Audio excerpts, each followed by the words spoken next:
What's up, everyone? This is Xavier, your host, and welcome to the 210 Stockyard.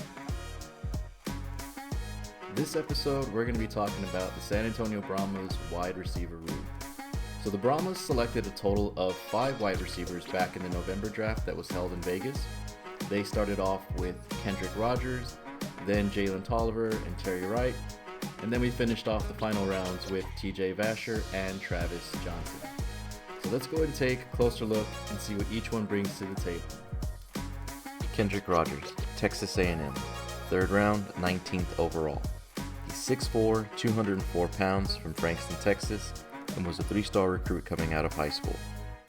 2016, he redshirts, so he does not play. 2017, his true freshman year, he appeared in all 13 games that season and made 1 start, but recorded minimal numbers. He had 11 receptions for 99 yards on that season. 2018, sophomore year, he shows major improvement. He appears in 12 games and recorded 27 receptions for 336 yards and 5 touchdowns. He had a breakout game against the then-ranked number 1 Clemson Tigers, where he had 120 yards receiving and 2 touchdowns, all off of 7 receptions, so not a bad game. He also made the game-winning catch against the then-ranked number 7 LSU Tigers, where he had 3 receptions for a total of 53 yards and 2 touchdowns, but he also had 3 two-point conversions in that game. 2019, his junior year, he digresses unfortunately. He does play in 13 games the whole season, making 7 starts, but only records 30 receptions for 351 yards and 2 touchdowns. So that only averages to about 11 yards a catch that season, so not great numbers. And despite that performance, that lackluster performance, he decides to forego his senior year and declare for the NFL draft.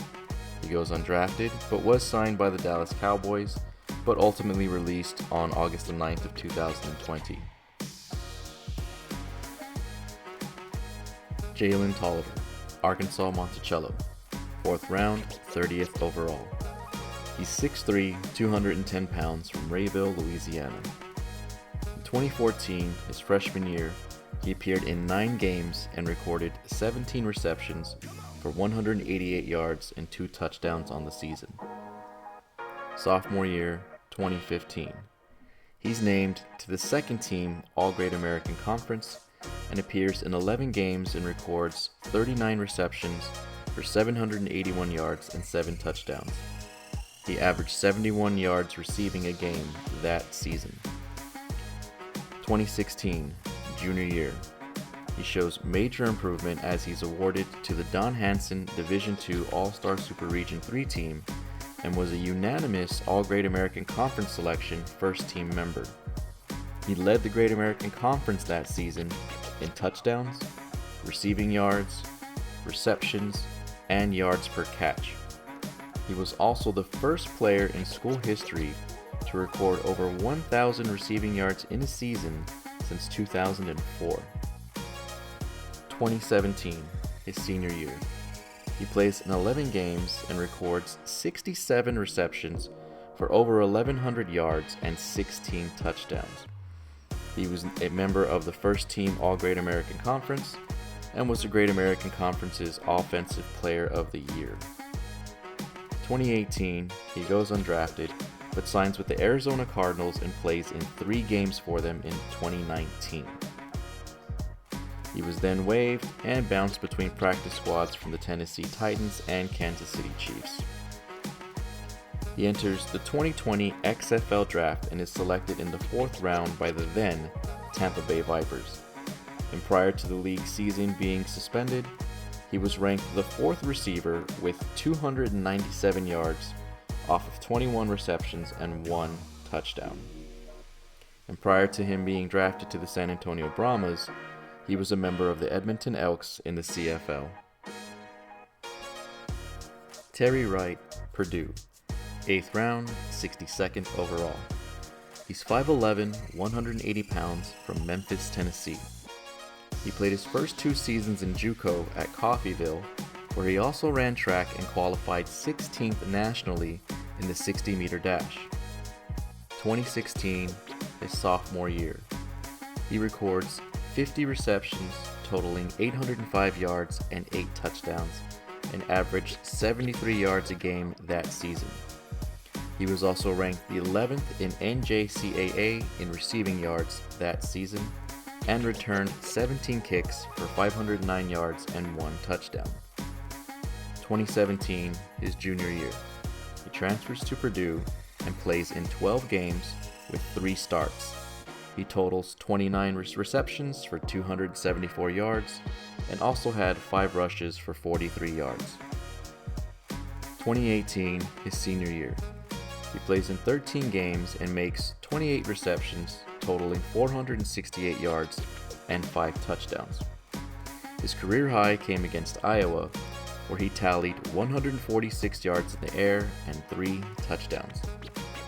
He went undrafted in 2019 but signed with the Seattle Seahawks, was waived, and then spent time on both Pittsburgh and Miami's practice squads. And prior to the 2023 XFL draft, he was a member of the Ottawa Redblacks in the CFL. TJ Vasher, Texas Tech, 9th round, 67th overall. He's 6'6", 215 pounds from Wichita Falls, Texas. He was a 4-star recruit in high school and was ranked the number 8 receiver in Texas his senior year. He also received D1 offers in basketball. And fun fact, his uncle Nathan played 7 seasons in the NFL and was a Pro Bowl corner for the Chicago Bears. 2016, his true freshman year. He plays in the season opener and recorded 2 receptions for 9 yards before being injured and was forced to be on injured reserve for the remainder of that season. He is granted an additional year of eligibility due to the medical hardship, and in 2017, plays as a redshirt freshman. He played in all 13 games that season and made 5 starts. He recorded 29 receptions for 545 yards and 6 touchdowns, and only had 2 drops that season. He was 7th in the Big 12 that season in yards per catch. 2018, he plays in 11 games, making 9 starts in the Z position. He records 54 catches for 687 yards and 7 touchdowns. And he was also named a preseason candidate for the Earl Campbell Tyler Rose Award that year. 2019, his junior year. He plays in 10 games and makes 7 starts. He records 42 receptions for 515 yards and 6 touchdowns. 2020, his senior year, he was unfortunately bitten by the injury bug and was in and out of the lineup that season. He played in 7 games, making 2 starts, and recorded only 19 catches for 227 yards and 2 touchdowns. He went undrafted in the 2021 NFL Draft, but was signed with the Dallas Cowboys and then shortly waived thereafter.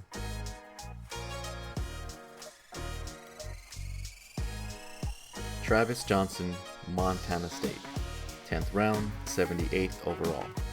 He's 6'4", 211 pounds from Fullerton, California. He actually played quarterback in high school and was ranked the 3rd best dual threat quarterback in the nation by Rivals.com his senior year. He commits to the Oregon Ducks and in 2015 had to miss the season due to injury. He was granted an extra year of eligibility due to the medical hardship. 2016 he comes back but is redshirted and does not play. 2017 he makes it all the way to the team's spring game, but after realizing he would not get playing time as a quarterback, transfers to Riverside in hopes of more playing time. While at Riverside, he plays quarterback and wide receiver and records 372 yards passing and 4 touchdowns. He also rushed for 425 yards and 3 touchdowns. 2018, he transfers to Montana State. His junior year, he played in 12 games and recorded stats in multiple categories. He had 5 completions totaling 43 yards and 1 touchdown, 36 rushes for 199 yards and 5 touchdowns, 28 receptions for 319 yards and 1 touchdown, and also had 1 kick return totaling 18 yards. 2019, his senior year, he plays in 13 games and records 6 completions for 64 yards and a touchdown, 82 rushes for 526 yards and 8 touchdowns, and 55 receptions for 580 yards and 1 touchdown. He went undrafted in 2019 but signed with the Tampa Bay Buccaneers and spent 2 years on and off their practice squad. He unfortunately was released by the team in 2022 due to an arrest of a DUI, but he did earn a championship ring for the team's performance in Super Bowl 55. So that was a quick run through of all the receivers that were taken back in the November draft. I will do a follow-up video after the final cuts have been made, but I gotta be honest, I think our offense is looking pretty good. I think we have a chance to be an offensive powerhouse, and I do expect high-scoring games for each match. Please like and subscribe if you're enjoying the content, and feel free to let me know what you think in the comments. I'd love to hear your thoughts on all of the selections that we've got so far, and your thoughts on the offense. Stay tuned for another episode of the 210 Stockyard.